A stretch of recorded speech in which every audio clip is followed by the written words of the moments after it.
When I spoke to the retired sergeant detective who had downloaded video, he said as a habit, he would routinely, when he would make a video copy from the DVR, he would place it in a separate file. I can't say that it's exhaustive. I can't say that it captures all of the video.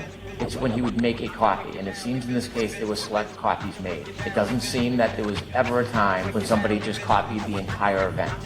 Now, the issue of whether there was a request for it, the obligation of the Commonwealth, I think is a separate issue. What exists on his hard drive in the detective file, I don't know. But what he has told me is he would routinely make copies of what he would provide to the court in the Commonwealth, or the Commonwealth in defense, and he would put on that separate file. I don't expect, and I'm only guessing, that it's going to be an exhaustive copy of the entire night of January 29, 2022. I don't expect that. I expect it will be a copy of whatever it is that he has provided in this case.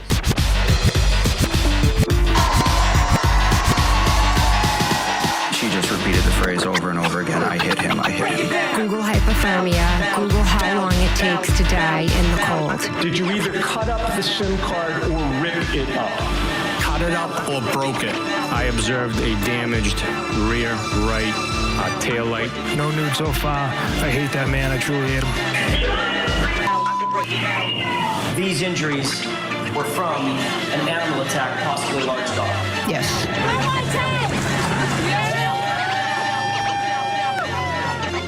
A new high-profile prosecutor could end up tipping the scales against Karen Reed when she is retried for manslaughter. The Norfolk District Attorney announced this week that defense attorney Hank Brennan has been named Special Assistant DA. Brennan famously defended notorious mobster Whitey Bulger. He'll join the existing prosecution team that was led by Adam Lawley. Brennan said in a statement that he will ensure Karen Reed gets a fair trial and will prosecute this, quote, meticulously, ethically, and zealously, without compromise. Bottom line is, they're bringing in some ammo, the Commonwealth. What do you know about Mr. Brennan, the special prosecutor brought in to help out the Commonwealth for round two? I'll tell you this, Hank Brennan's not a very good golfer, but he is a wonderful attorney. No one is going to outlawyer him. No one is going to outwork him. No one is going to outthink him. There are lawyers that say they work 100 hours a week. Then there's Hank Brennan, who works 100 hours a week. His reputation is exactly as Joe put out there. You know, the more interesting factor here, I think, is that there is a special prosecutor. And more than the majority of times when a district attorney's office seeks a special prosecutor in a case, it's because of a conflict, which we don't necessarily have here, and they get an assistant district attorney from another district attorney's office, which in this case could have been a seasoned homicide prosecutor. So I think there's a lot more here. Also remember that 2/3 of the jury felt that Ms. Reed was in fact guilty during the last trial. So the appointment of a special prosecutor is somewhat, not suspect, but there's a lot of different motivations to that than the normal, I think. What are your thoughts on the idea that, I mean, why do you need reinforcements? Why do you need reinforcements? You know the case, the second time around, you should, be able to pull off the same scenario or better, one would think. What do you think is behind this? Is this overwhelming need to win and bury Karen Reed? No, I think if that were the sole motivation, you go to another district attorney's office, you say, give me your best prosecutor. There's got to be more of a motivation here that is probably, and in all likelihood, political. Why do you think the Commonwealth needed reinforcements? Two reasons. Clearly, this is not a one-attorney job. The defense was well-resourced. The amount of discovery is significant. It's complex, the involvement with the federal government. But I think this is a signal from District Attorney Morrissey that he's in it to win it. Also, you have to remember there was a lot of criticism that the relationship between the police department and the district attorney's office was too close. I think it's a stroke of genius to bring in someone that's independent, autonomous, with no pre-existing relationships with the law enforcement in this case. 25 Investigates has been working to learn how much the Karen Reed murder retrial cost taxpayers. And late this afternoon, we received new records from Norfolk County District Attorney's Office. And these have to do with Special Prosecutor Hank Brennan. The DA's office hired Hank Brennan to prosecute this case after the first trial end it in a hung jury. We have the contract here. Brennan was paid $250 an hour, and with all the lawyering in this case from both sides, that added up quickly. The documents we received cover 7 date ranges from September of last year through the day the verdict came down last month. Brennan's law firm submitted more than 2,200 hours. The price tag, more than $500,000. $566,000 is the total. Those hours covered meetings, discovery, phone conferences, trial and witness prep, and of course all the hours of the trial and jury deliberations. So Brennan's bill exceeds the yearly salary of Norfolk County District Attorney Michael Morrissey. State payroll records show he earned $205,000 in 2024. DA Morrissey has yet to publicly reveal why he brought in someone from the outside instead of using one of his assistant DAs. We'll continue to add all the costs from the retrial as the numbers come in. For 25 Investigates, I'm Ted Daniel. Hank Brennan, the prosecutor in the retrial of the Karen Reed case, is finally speaking out days after a Norfolk County jury acquitted Reed of second-degree murder and manslaughter charges in the death of Boston police officer John O'Keefe. In a statement this morning, Brennan expressed his disappointment in the verdict and not achieving justice for John O'Keefe and his family. Brennan went on to say in part, quote, after an independent and thorough review of all of the evidence, I concluded that the evidence led to one person and one person only. Neither the closed federal investigation nor my independent review led me to identify any other possible suspect or person responsible for the death of John O'Keefe. The campaign of intimidation and abuse that has been waged, funded, and promoted in public and on social media is the antithesis of justice. If this type of conduct becomes commonplace, it will threaten the integrity of our judicial system, affecting both victims and criminally accused. Brennan says he hopes that with the verdict, the witnesses and their families will be left alone. He also says he hopes the coming years will help the O'Keefe family find peace and closure. Can I have counsel identify themselves, starting with the Commonwealth? Good morning, Your Honor. Laura McLaughlin for the Commonwealth. Good morning, Ms. McLaughlin. Adam Malley for the Commonwealth. Good morning, Mr. Lally. Good morning, Your Honor. Hank Brennan for the Commonwealth. Good morning, Mr. Brennan. Good morning, Your Honor. Alan Jackson from Ms. Reed. Good morning, Mr. Jackson. Good morning, Your Honor. David Dinetti for Karen Reed. Good morning, Mr.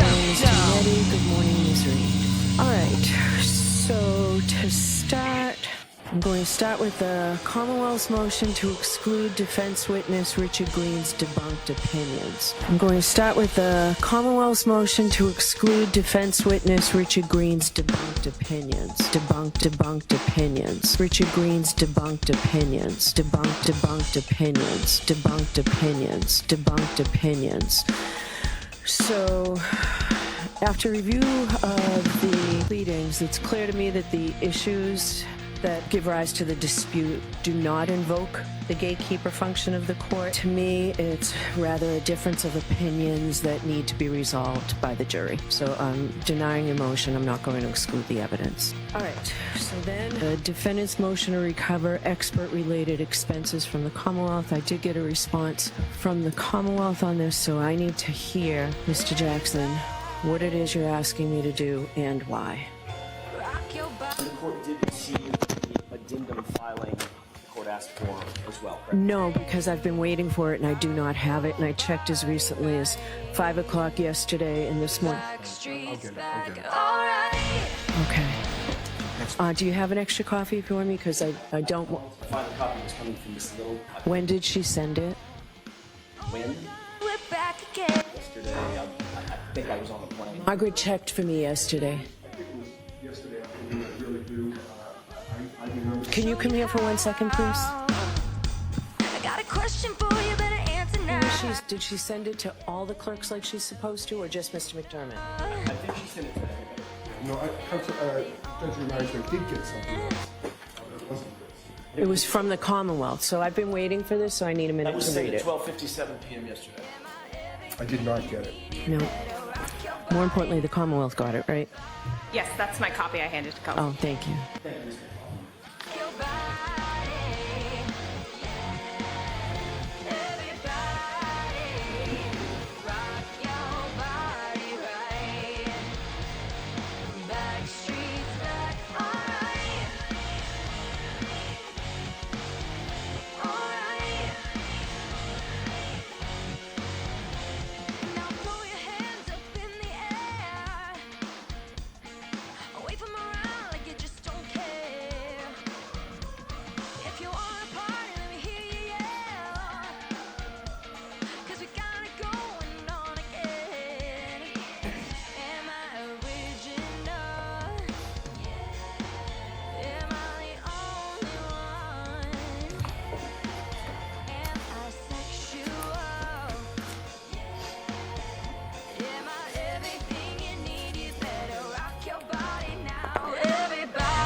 To save me time, does your expert in his affidavit say that this information was erased or that it wasn't there?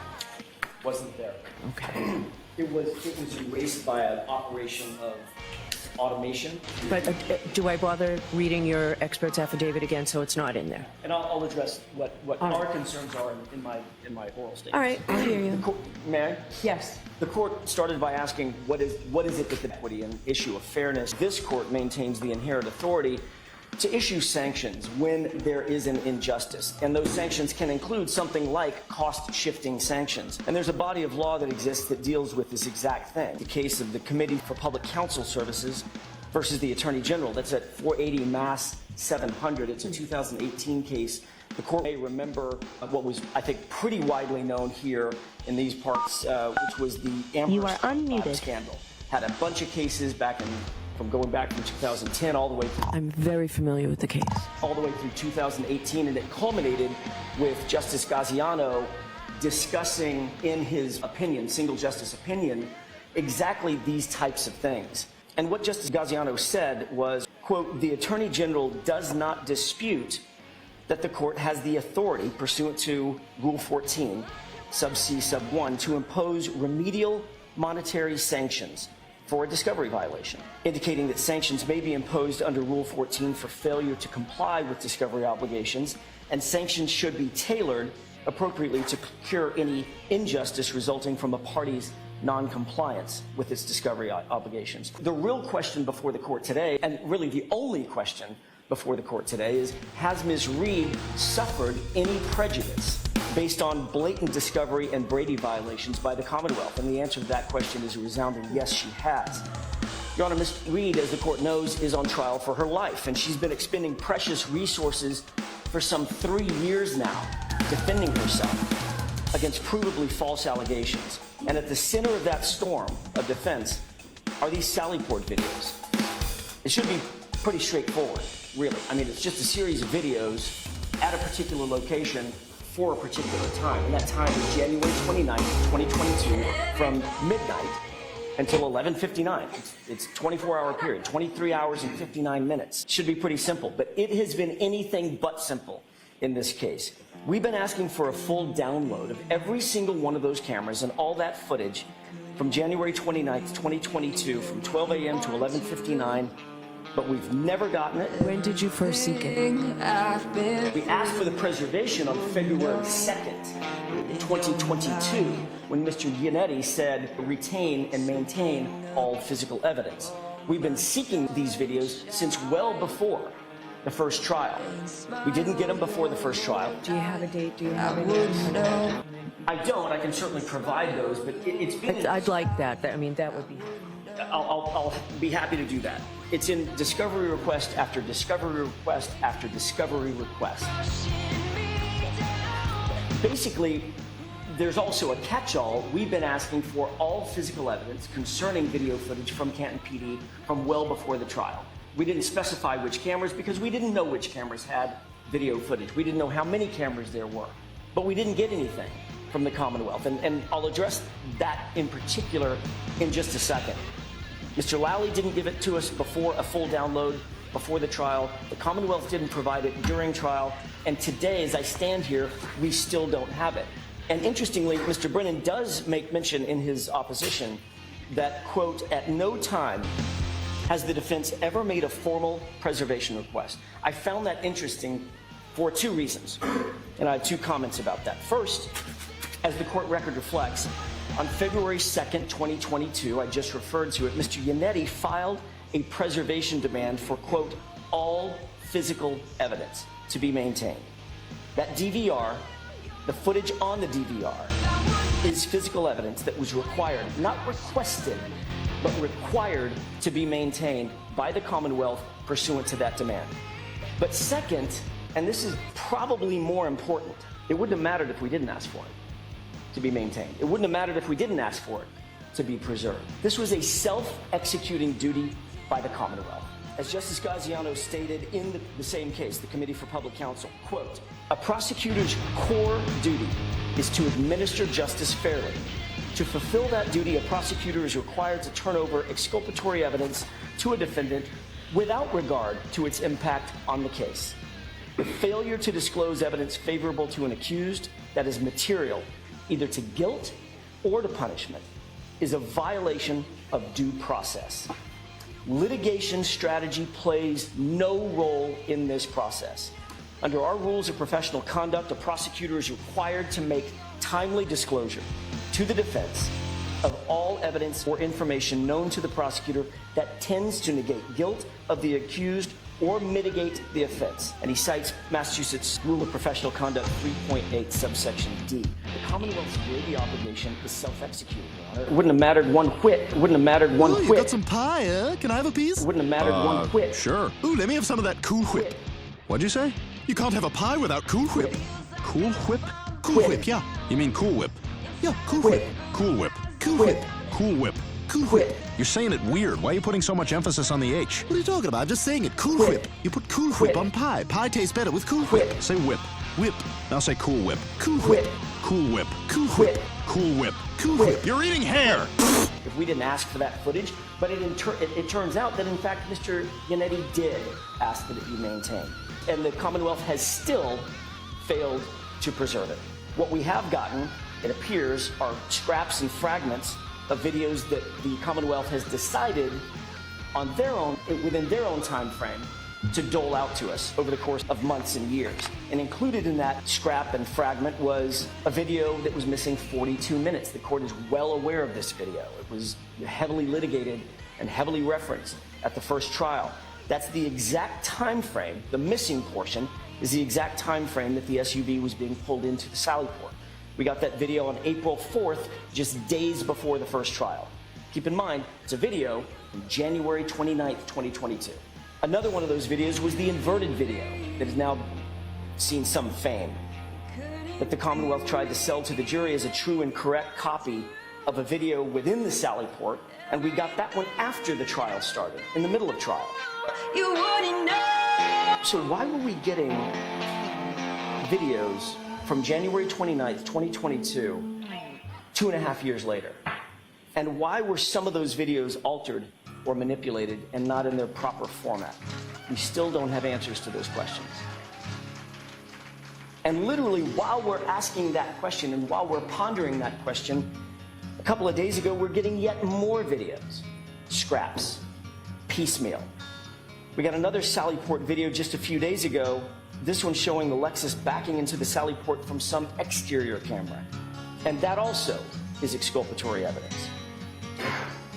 Mr. Brennan writes in his opposition that the idea that the defense has been misled or was misled in its efforts to try to go secure that DVR footage is a distortion of the facts with, quote, no legal merit.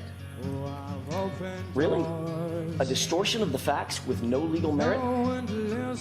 Where's all this footage coming from, if not the DVR?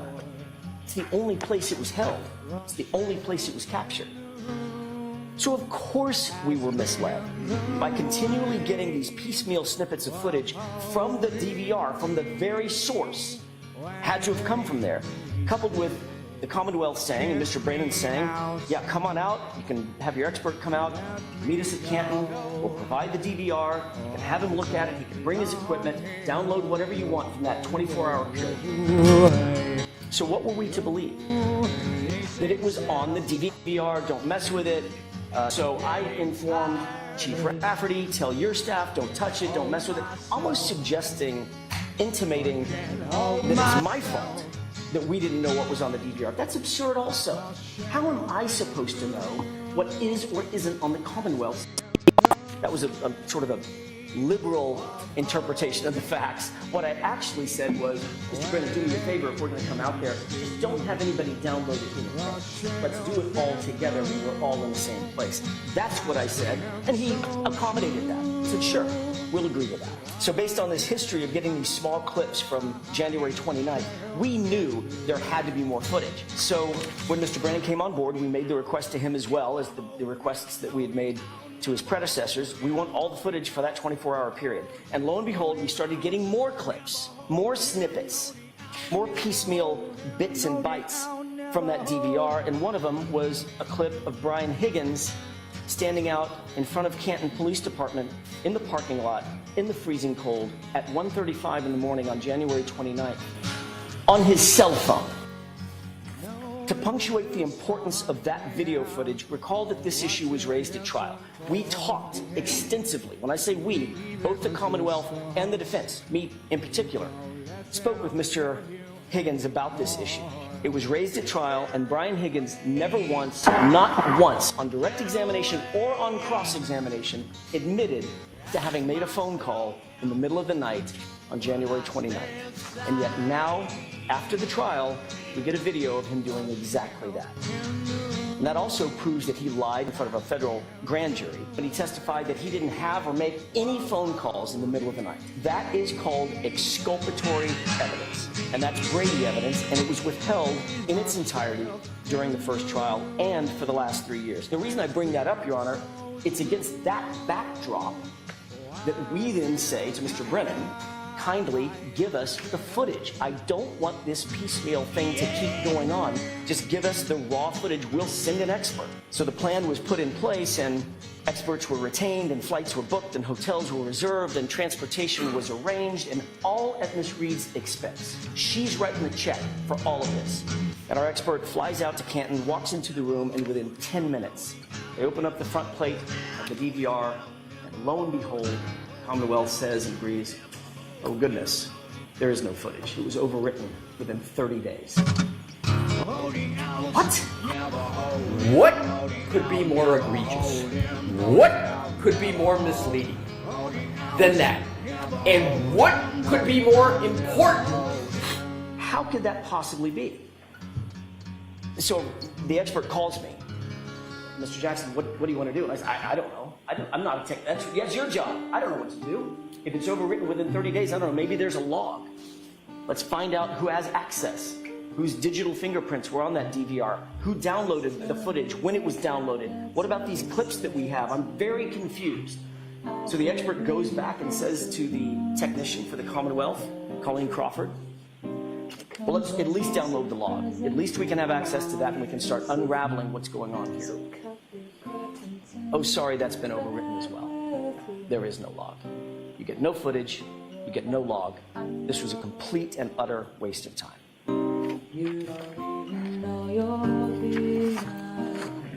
According to the Commonwealth, that system, as I said, overwrites every 30 days. So by February 28th, I counted them, by February 28th, 2022, every single frame of that footage should be gone. So how did we get the inverted video in April of 2024? How did we get the video clips of Brian Higgins in October of 2024? How is that possible?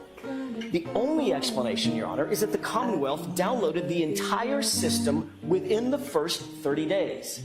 Otherwise, it's gone, admittedly. And all of that has been withheld from us for 3 years. Then to add salt to that wound, the Commonwealth allows us to go on this wild goose chase, spend $12,000 some odd of Miss Reed's money, and fly an expert out to Canton for absolutely no reason. Zero. The 30-day overwrite protocol is something that their technician absolutely would have and should have and did know before we ever set foot in Canton. She was well aware of exactly why we were going out there. We were going out there to download footage from 3 years earlier. But within 10 minutes of walking in the door, it was revealed that there, in fact, was no footage. And that's a fact that the Commonwealth had to have been aware of for the last 3 years. Yet Karen Reed is the one having to foot the bill for what turned out to be just a snipe hunt. It's not fair, and the Commonwealth should reimburse her for this fool's errand that was not of her making. The Commonwealth has since told us, Mr. Brennan told us, that remarkably he went to Canton PD and copy of the entire January 29th video footage and placed that copy in some sort of an iCloud account. Not on the DVR system, not in the official data bank in which it's supposed to be stored, but on some iCloud account. And we're finding out about this in 2025. It's outrageous. What it is this entire situation surrounding this DVR and the Commonwealth's maintenance of that DVR and the footage on it is a complete dumpster fire and Ms. Reed has to pay for the fire extinguisher. And that's not fair. The High Court and the Committee for Public Counsel, the same case that I referenced a little bit earlier, and the court will know this because this was sort of the big takeaway from that case, is Justice Gaziano fashioned a cost-shifting remedy against the Commonwealth and for the defense. And that included the entire cost of investigating and locating and contacting nearly, I think it was 10,000 defendants. It was an enormous amount of money and an enormous undertaking. And the Commonwealth had to foot that entire bill. And the reason they had to foot the entire bill is because the Supreme Court decided that it was prosecutorial discovery violations and cost-shifting remedies were in order. We're asking absolutely no more than that from this court. Fairness dictates that Ms. Reed be reimbursed. And I'll submit, Your Honor. All right, thank you very much. Mr. Brennan?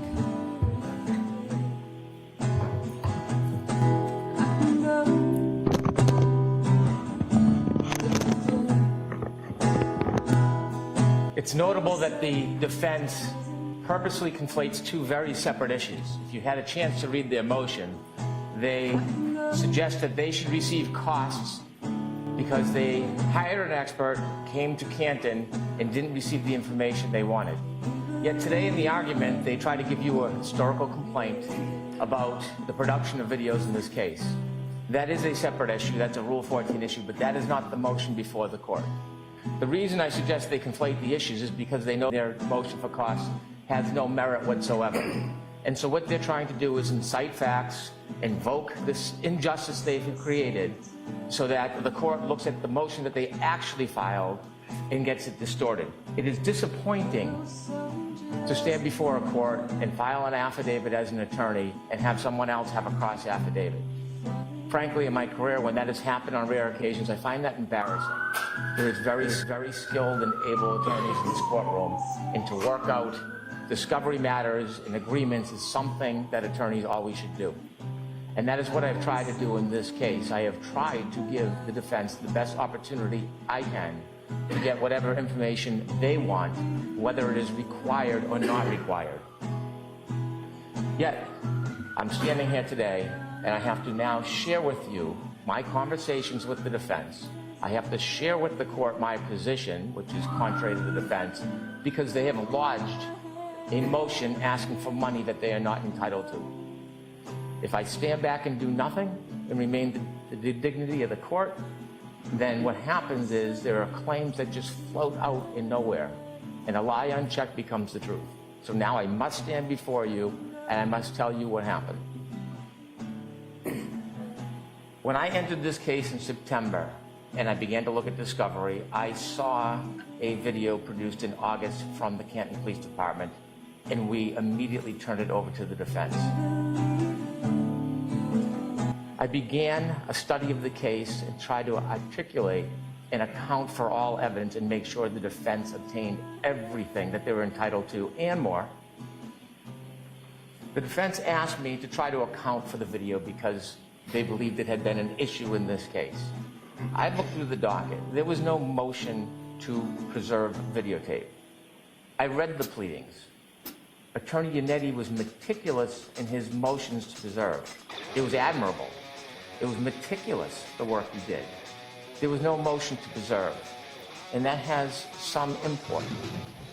It doesn't relieve the government of their obligation to provide Rule 14 discovery or exculpatory evidence or Brady evidence. It doesn't relieve the Commonwealth of their obligations to be dutiful, but it is difference in kind. Because the defense, if they want something that is not obvious, they put the Commonwealth on notice. Having practiced for almost 3 decades, you file motions to preserve within 24 hours, 48 hours, or 30 days. And so when Mr. Jackson called me, Attorney Jackson called me, and he said he wanted to come out and bring an expert to look at the NVR or DVR of the Canton Police Department, I had never seen that in 30 years.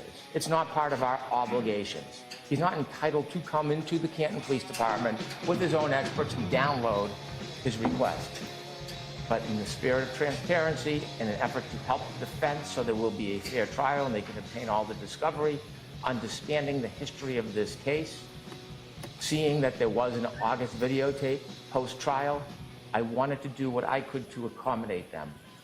So without any hesitation, despite that there was no court order, no motion to preserve, I invited him to come to the Canton Police Department. I called the chief of police. I asked the chief of police, although this was unique and novel, unprecedented, could the defense come and access their material? Typically, the Commonwealth will download it and provide them a copy. She had no hesitation. And so I called Attorney Jackson back, and I said that we would allow it. Attorney Jackson expressed concern, understandably, being a defense attorney, that almost 3 years later, the video may not be on the NVR. I had the same concern. I want all of the evidence. I'm not looking for evidence that's good for the Commonwealth or helpful for my case. I want all of the evidence. And so after he expressed the concern, I made clear I had no idea what, if anything, was on the NVR. We could go and look at it, but Mr. Attorney Jackson didn't want that. He wanted his expert to be the person to open the NVR. And respecting his position, providing a professional courtesy, I agreed. I didn't mislead him. I didn't think there would be video. I had no idea. So Mr. Jackson, Attorney Jackson, pardon me, sent out his expert. And by the way, the expert that came was not the expert they designated. I got a call because we were in court on a hearing that they had sent a different expert they hadn't noticed. And my response was, it doesn't matter. Whoever they send, let them look at it. And so when they did, not surprisingly, the information had been overwritten.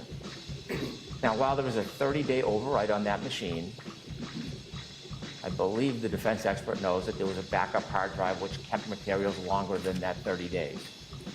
I do know that there was materials on that DVR, NVR, back in July of 2024, and I know that from a report that was generated by the Commonwealth and given to the defense, so they should know that as well. That may be one reason why they wanted to come out. They came out on their own volition. I extended the courtesy as much as I could, made no promises. I was clear I was very uncertain about what would be on there since I never looked at it. After I learned there was no information on the NVR, I took the initiative and went to the police department. I viewed the police department, the cameras, I spoke to personnel, and I spoke to the retired individual who then was responsible for providing video upon request. And when I spoke to him, he told me in conversation that he would routinely store a copy on a file he noted as a detective file or on his hard drive. That was news to me. I thought that was helpful, so I notified the defense about my conversation. I was not trying to lure them back to Canton or have them spend money. I was trying to, as I always do, be as transparent as I could and as helpful as I could. Now, what I simply should have done and could have done is I could have gone to that detective file and downloaded the video and given a copy to the defense. That's my obligation, no more. But I didn't. I extended the courtesy that if they wanted to come and look at that file before we opened it, so it could be beyond reproach, they were invited to do that. I wasn't encouraging or luring them. I was inviting them. And what they told me is to wait. So now that information, whatever it is, I don't know because I haven't seen it. And I've asked the detective or the retired detective not to access it. It is sitting in that file, supposedly.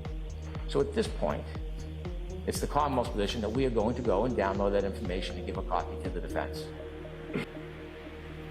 The defense waited almost 3 years. The defense was very clear about my uncertainty would be on that tape. And now they stand before the court and they try to parlay this into some type of injustice for their cause.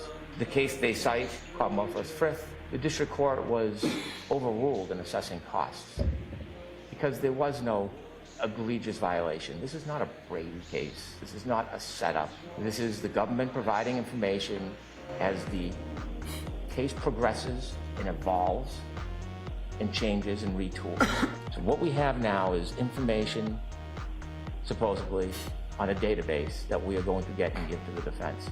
You should deny their motion. Nobody was misled in this case. They've taken a professional courtesy in an effort to help, and they've distorted it into some type of injustice. The Commonwealth's not going to be distracted from the cause in this case, which is a trial on April 1st. The court should not be distracted from the cause in this case. If they have a separate motion about Rule 14 violations or motion dismissed for misconduct, that's a separate motion. That's not the motion before the court today. The motion before the court today is to attempt to recover costs for something they chose to do and that I accommodated. It should be rejected. Thank you. Any quick response, Mr. Very, Jackson? very briefly with the court's permission. By the way, it is a Brady case. There's no question that the data on those videos are Brady. They're exculpatory. That's where we start. So Mr. Brennan can say all day long, that's not a Brady case, don't worry about it, let's just sweep this under the carpet like we've done everything else. It's there's nothing to see here. That's not true. It's a Brady case because the information that we have now received from that DVR, that NVR system, is exculpatory to Miss Reed. That's why I cited Brian Higgins' part? That's why I cited the Brian Higgins part. Correct. And I suspect there's a lot more on there as well. The inverted video part is also Brady, which we got in the middle of trial. Mr. Brennan says, basically, his argument is, deny the motion because they took a courtesy. I'm trying to be courteous. And he's a gentleman. This is not personal to Mr. Brennan. He seems to, the tone of his responses was, well, this is personal between Mr. Jackson and Mr. Brennan. It's not personal at all. This is about the defense and the Commonwealth. It's about Miss Reed and the Commonwealth. But let's not conflate a courtesy with an obligation. The Commonwealth has an obligation. I don't care that Mr. Brennan wasn't on the case previously for the last 2.5, 3 years. It doesn't matter to me. This is not personal to him. I appreciate the fact that when he came onto the case, he immediately found in August, he found a video that had never been turned over. I can't fault him for that. He turned it over when he found it, apparently. What I can fault is the Commonwealth. Mr. Brennan was brought on warts and blemishes that preceded him, unfortunately, are now his responsibility as lead counsel for the Commonwealth.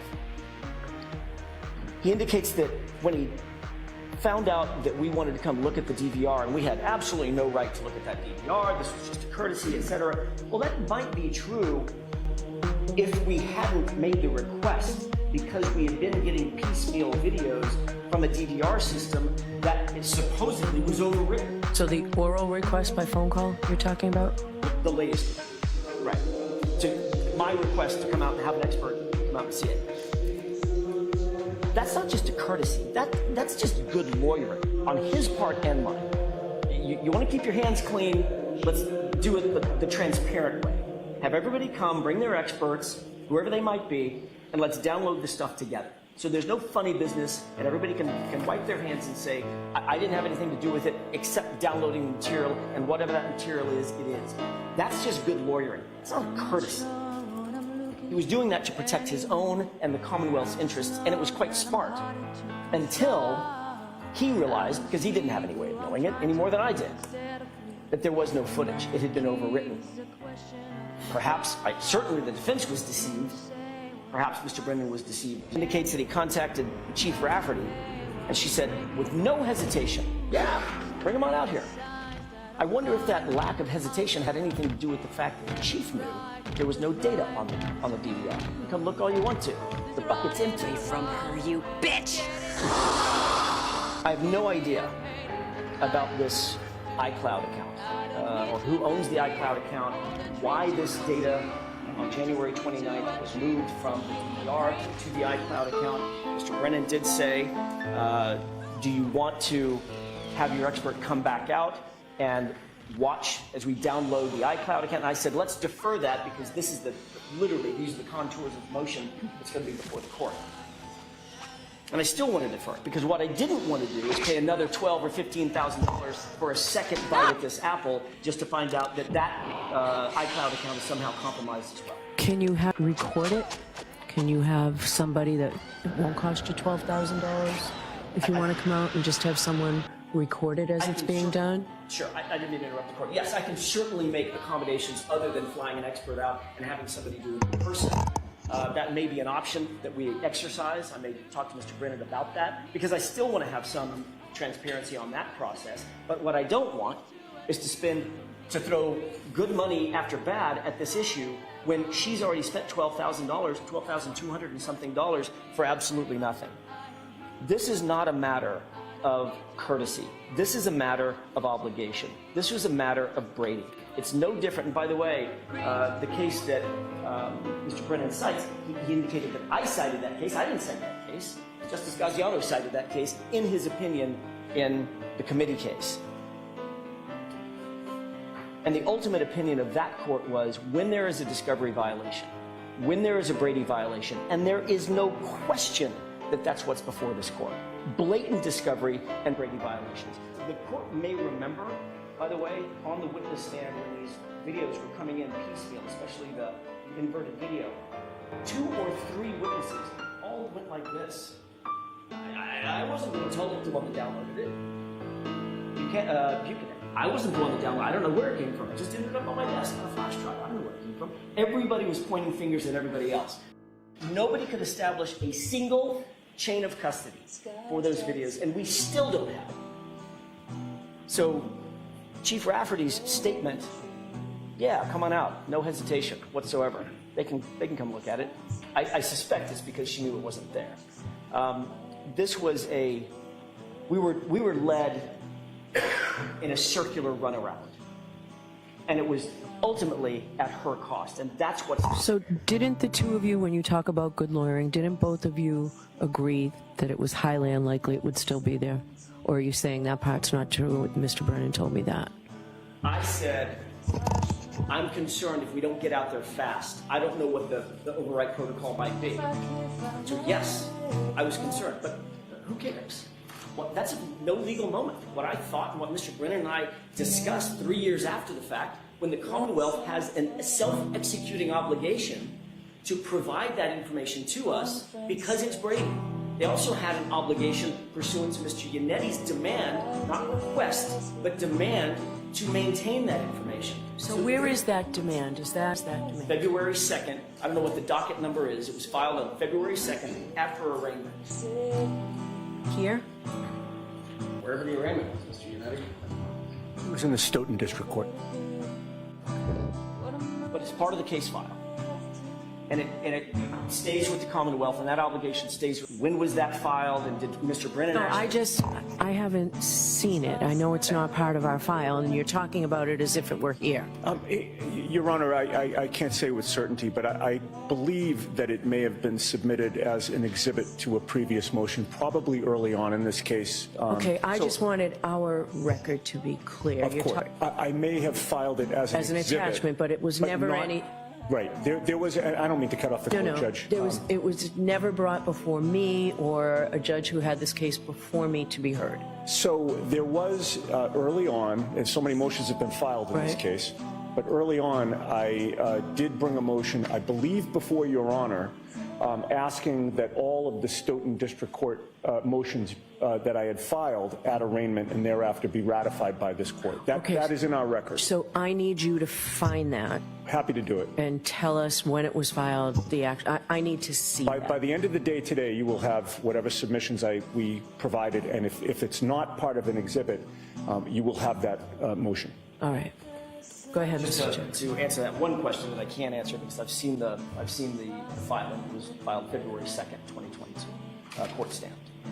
My point is, even if that weren't the case, and it is the case, the obligation is self-executing. That's what Justice Gaziano was talking about when he talks about in the committee case, the self-executing duty that a prosecution has or a prosecutor has to maintain and preserve exculpatory information and provide that information to the defense. They didn't do that, and they led us to believe every single sign and signal, irrespective of what Mr. Brennan did or didn't actually personally know.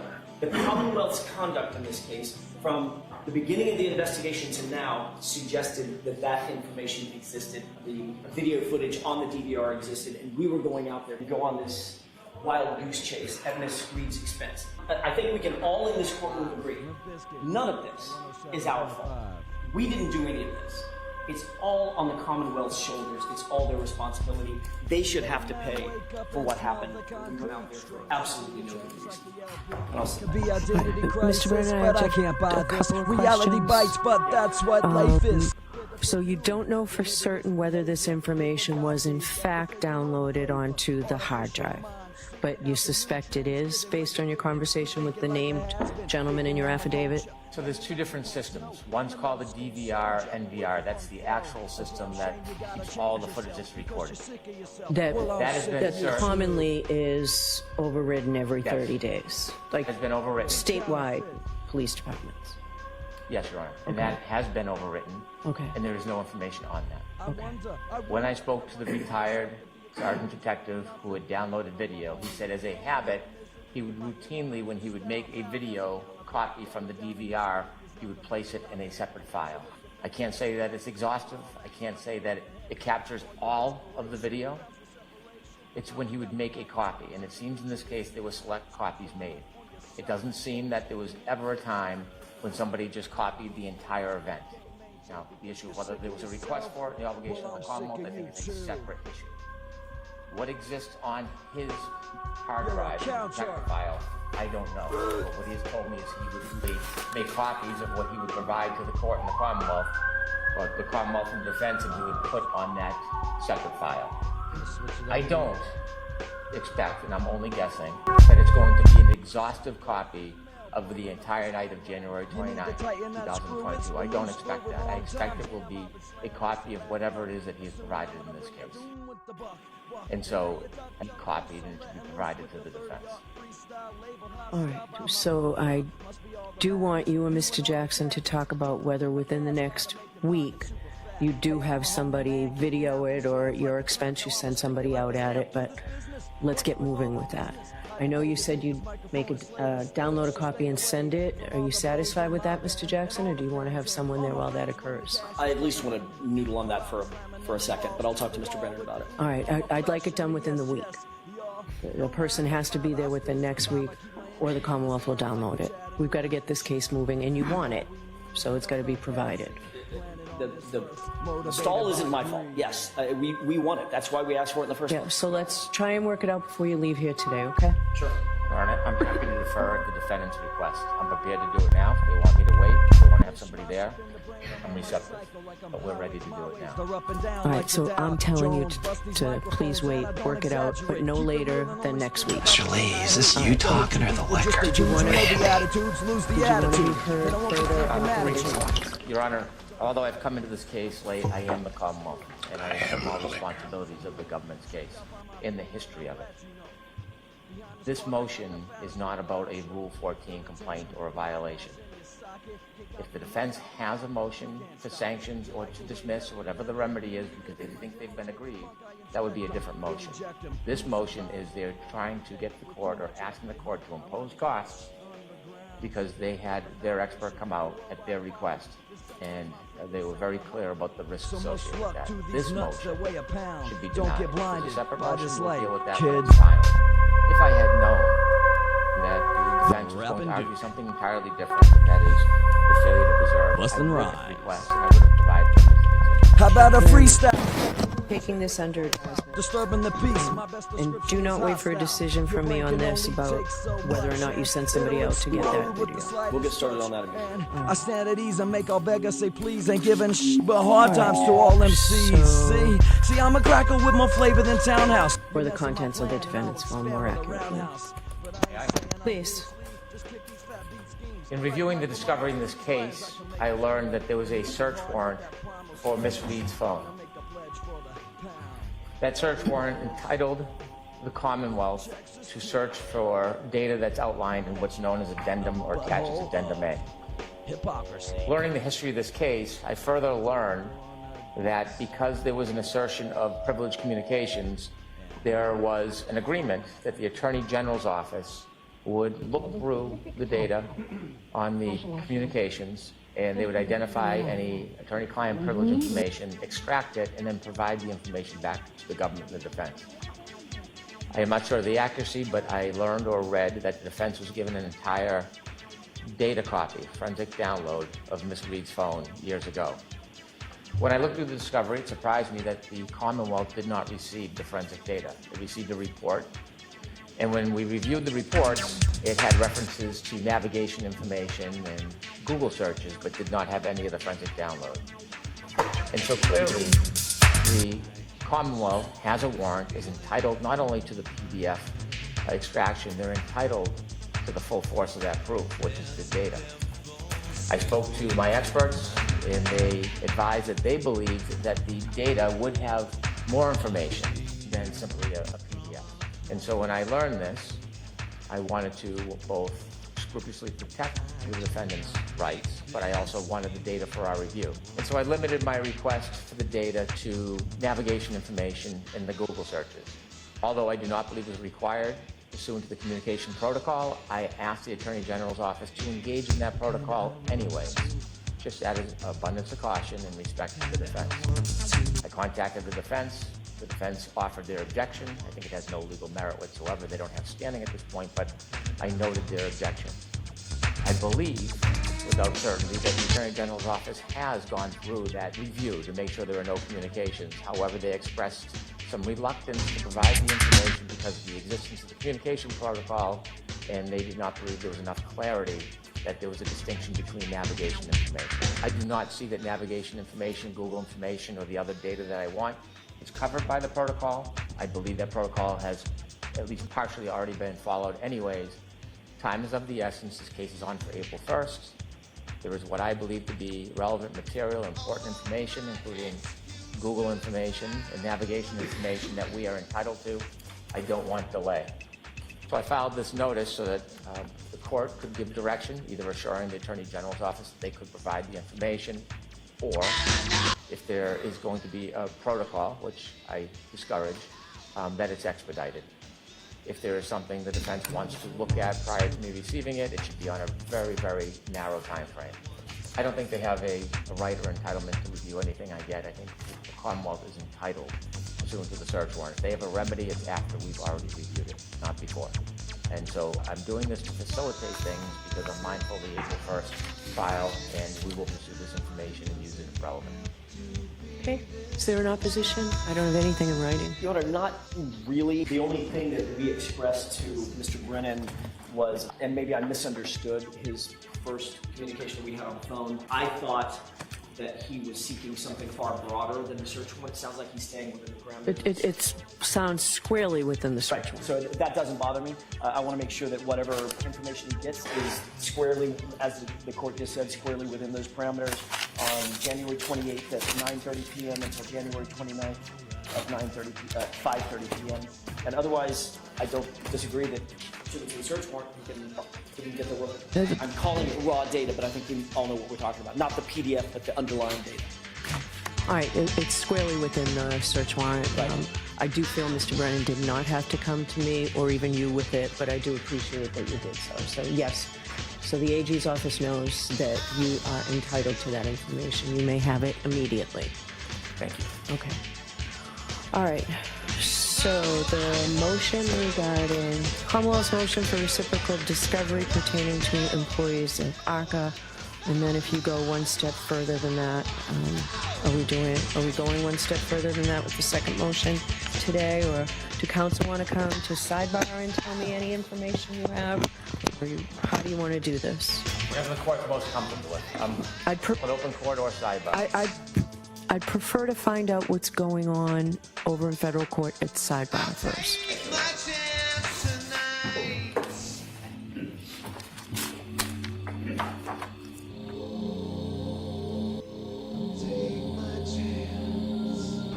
That is what I've tried to do in this case. I have tried to give the defense the best opportunity I can to get whatever information they want, whether it is required or not required. If I stand back and do nothing and remain the dignity of the court, then what happens is there are claims that just float out in nowhere, and a lie unchecked becomes the truth.